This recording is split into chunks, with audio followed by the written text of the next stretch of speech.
Hello everyone, I am Pratibha. In this session, we just see with str function, int function, and float function. As we know, whenever we are taking an input from the keyboard through input function, the data whichever we enter, it will be in the form of string. When we wanted to convert it from string to integer or string to float, or when I wanted to convert integer to string and float to string, these functions will be useful.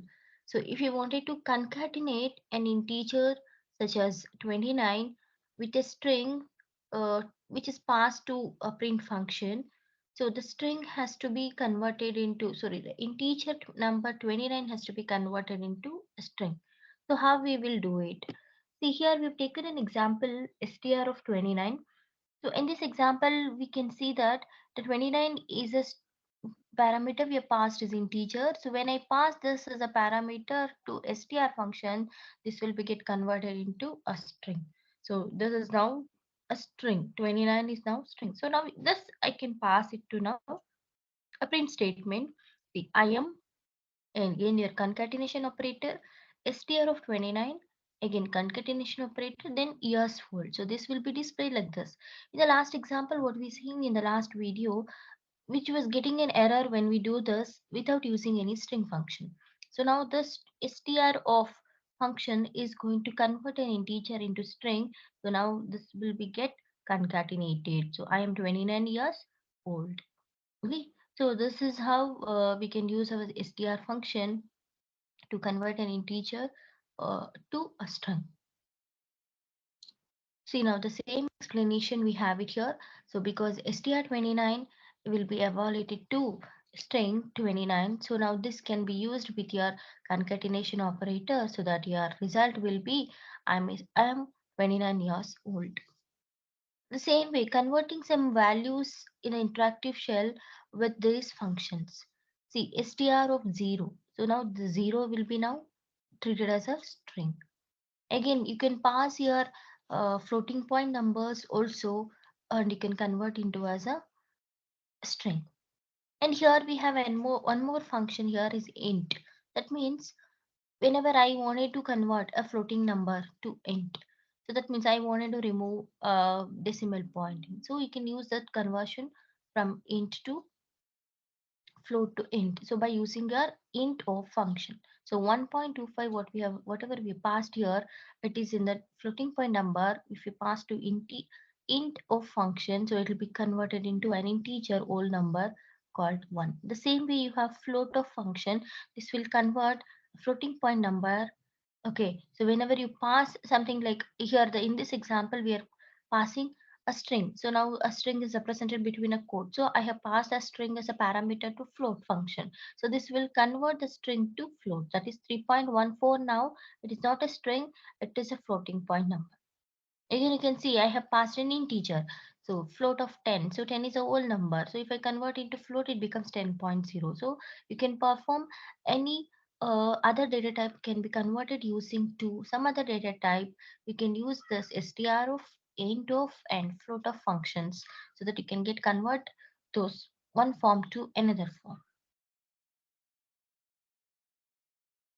Okay, same thing. The str function is handy when you have an integer or a float that you wanted to concatenate to a string.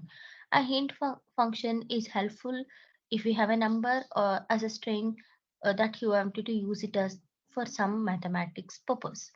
Then an input function always returns a string, so that we already know that. So if we enter any number through a keyboard to an input function, it always generates a string. Okay, so now whenever you wanted to convert that string, whatever you enter to some other format, you can use this str function, into function, or floater function. So here again in the example, you can see there spam is equals to input of. So now input of function will be taking with a value with whatever you have entered. So if I say I've entered with a 101, so now 101 is will be in the form of string. So now that I have to convert it to int means I have to take it as int of spam. So now spam is now contained with the value 101. So This we can even I will even execute and show you. So just have a look at it.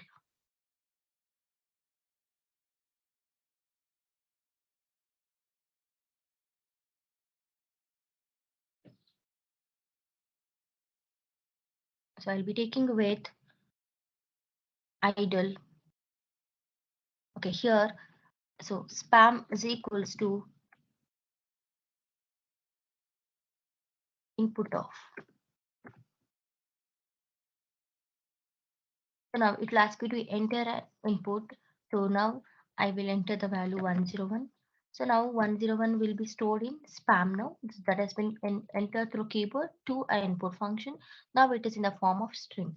So if I just print a value present as a spam, it displays a string that is 101. It is in a quotes. So because we have made it as a keyboard throw, we have entered into input function. So it will be by default in string. So now I wanted to convert it to integer. So what I do, I'll just take spam is equals to, I'll convert this into function I'll be calling, and whatever I have there it is in a spam will be taken into uh, conversion to an integer because spam contains now string. So this I will be doing it, and now this is the value whatever it is there, now it is converted into integer. Okay, so now I'll just display what it is present in a spam. It displays 101 without any code. That means it has been converted into integer. The same way, if I wanted to convert to float, so I'll even convert it to float. And see here, instead of int, I'll give it as a float. So once again, if I see it has been converted, I'll check with spam. See 101.0. So this is how the functions will be used. Okay. Again, now I want it converted to back to string. So how I'll do it? The same way, instead of int, I'll be used to be here is str. That means it is converting back to a string. So again, I'll check with a spam what is there inside that. See, because it was there in floating, so nothing else. It is does not convert it to 101 because it was already there in floating point. So that I will be making it as a string. So now 101.0 is a string. This is how the conversion can happen in Python.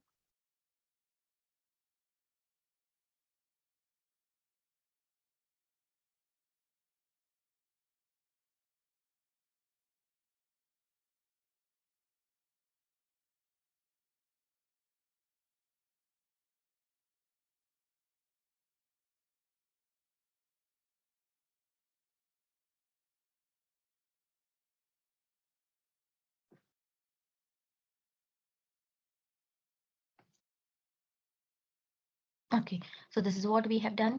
We have converted and each and every other data type to whatever the required data type we wanted it.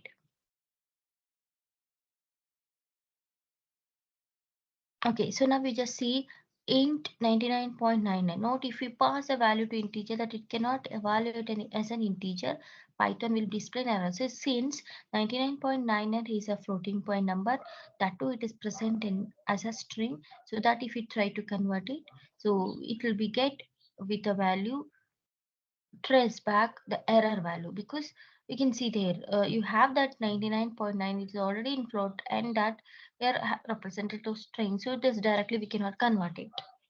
Okay, so either you have to convert from that first float to integer, then you make it as string, then you have to convert it to integer if you want.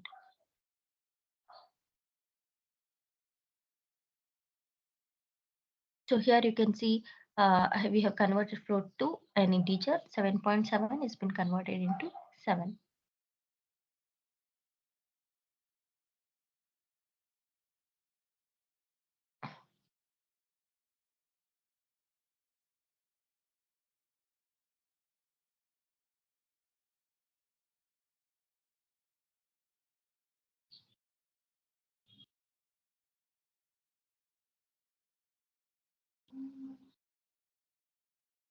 Okay, so here we are taking in one more example. Just see, we'll look into it. Okay, so print what is your age? Okay, it's asking for you to enter your age. So now my age is equals to input of some value you are going to enter. So what value you are entering will be get stored in a my age. So now we are printing that variable value, whatever it is present inside the variable my age. So now print, you will be, okay, the same string will be printed out. Then str int of that, you can see here my age is already in what, it is already been here as a string. So that value you are converting into integer. After converting, you are giving one more plus. That means you are adding with one extra value. Then again it is converted back to str because you have to print it as a statement. No? So again it will be converted to string. So then in a year. So this is what exactly your output will also be. Then first it is going to take an input that will be converted to an integer. Then you are adding up with a one. After that again you are converting back to string. Then that will be displayed as a output. Okay, see here, same thing we have explained. So first you will be taking with an integer, then you are going to do with conversion value. Okay, the string will be converted to integer. Again, you are going to convert into a string for displaying it.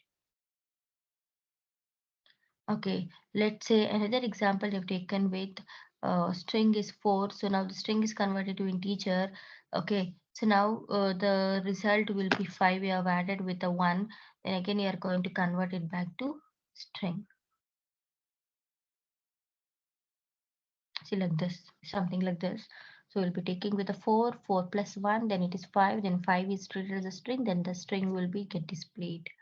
Okay, you will be 5 in a year. Okay, text and number equivalence.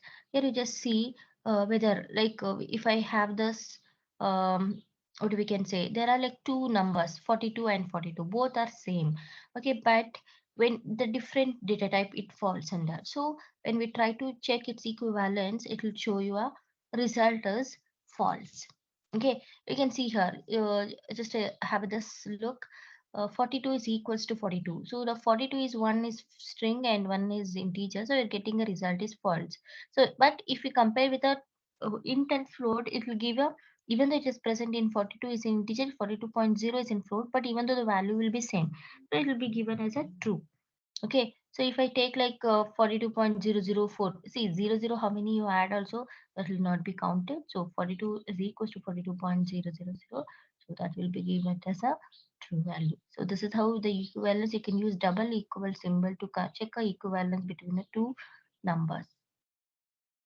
Okay, thank you. The remaining concept we'll just have a look at it, the chapter 2 in the next video. Thank you so much.